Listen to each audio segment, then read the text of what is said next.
guy with the cap on. Marijuana don't make you walk into a bar and think you can whoop everybody in there. Now, if a person get caught, let's say if they eased up on the drug laws and say, look, X amount of marijuana, no offense. You know, as long as you're not selling it, the distributing, you know, because it's a relaxer. It calms people down. Okay. It takes the monotony and the everyday, let me put it like this.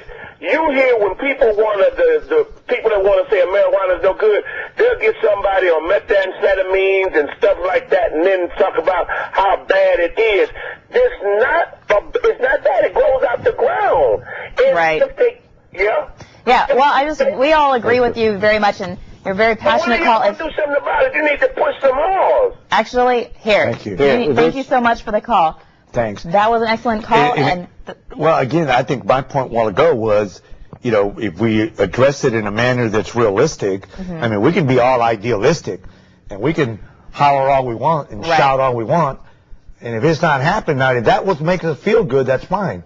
But if it's not changing, and it's not about what are y'all doing, what are we doing? Exactly. What is this? You know, it's got to be a we together, though. Right. Together. And if because he could call his if you legislator. feel that these drug laws are so ridiculous and that we need to work together, and you're saying you as a enforcement officer in charge of a department, and we as individuals, I know I do, I know she does, and I know a couple other people around here, we go up to the Capitol and we do talk to our representatives. No, I understand that, but I think that my challenge is here, because even I have this challenge. What is it going to take, though, to create among the people an understanding that we need to rethink this? Because if we just come up real abrupt about a certain change, that also is scary. It's scary to people to say, let's make this dramatic change, even though you may... Something they haven't heard of. You may have been at it for a while. I have talked about it for a while, that we need to think about this. I'm not telling you that this is Victor Trevino's way.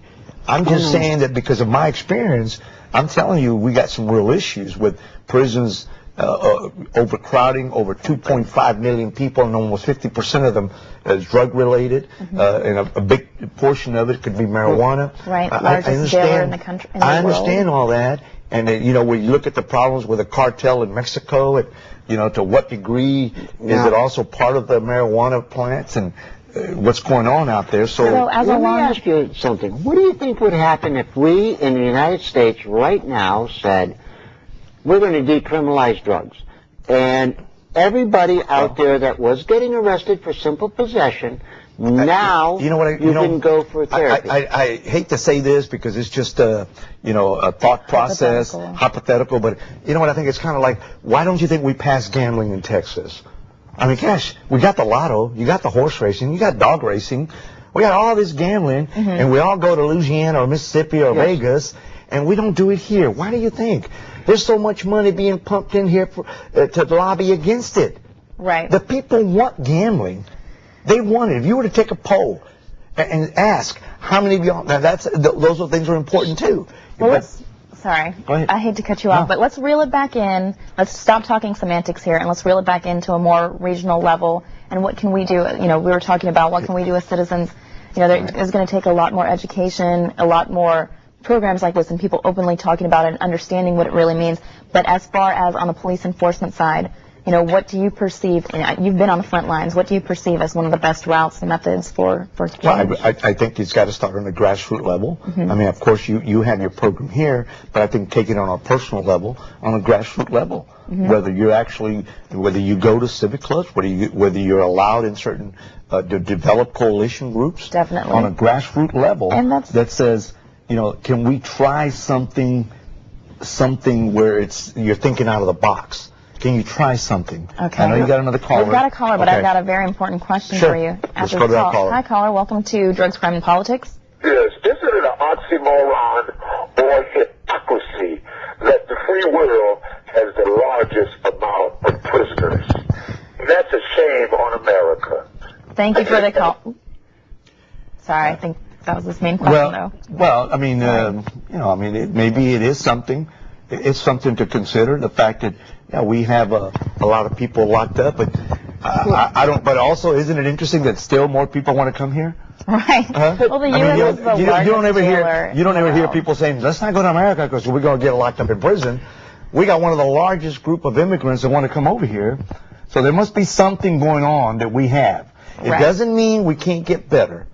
It doesn't mean that. I think we can get better, and we should have more conversations like this on a decent level, and that's what I appreciate about a decent level with some respect.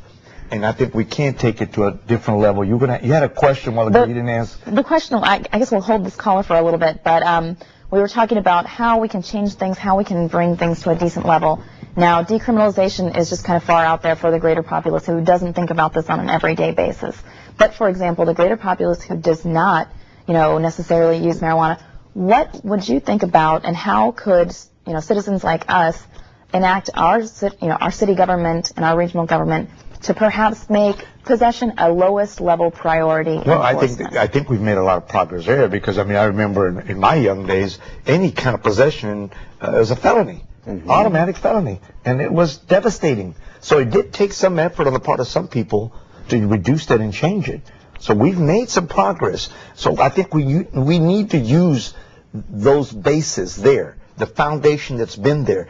But what's also important, what I think has changed though, is in the minds of people, they're scared about going any further. Go ahead and take your call. Is the caller still there? Yes. Yeah. Hi, welcome to Drugs, Crime, and Politics. Yes, I had a question in regard, or a couple of comments in regards to the politics of HPD that I'd like for y'all to talk about. And one of them is, the point I want to try to make is HPD a military operation in regards to how it conducts itself? And then second, in regards to the constables, I think I do want to commend Officer Simmons for some outstanding work. Can you talk about, in regards to HPD, if it's politically driven, and can you elaborate on that, Victor? Let me try. I think, first of all, the politics of it may be because we do have a strong mayor's city here, and the city council are all elected, and they appoint the chief. So there is definitely some politics there that we have to keep in mind. It is a paramilitary force that is governed by rules and regulations. I don't know if that answers the question, but there is definitely some politics, even within the constables. I'm elected. So I do have to look at that. How I look at it, it doesn't mean I compromise certain values, certain ethics, but I have to be responsive to what is it that the people expect of me. How can I be out there with the people and help them understand what we have to do is together, not a Victor Trevino thing. And it shouldn't be an HPD thing. And I think that many municipal police departments have experienced that. We can go back here to many cases I can tell you in the past where we've had uprising from the people because they say, hey, hold on, we don't want that. So we in law enforcement and in politics have to be more conscious of that, of what is the will of the people? How can we work with the people? So your issues about the marijuana issues and how we can take it to a different level or reducing it, we have reduced it. We've gone from the felony to the misdemeanor, 2 ounces or less.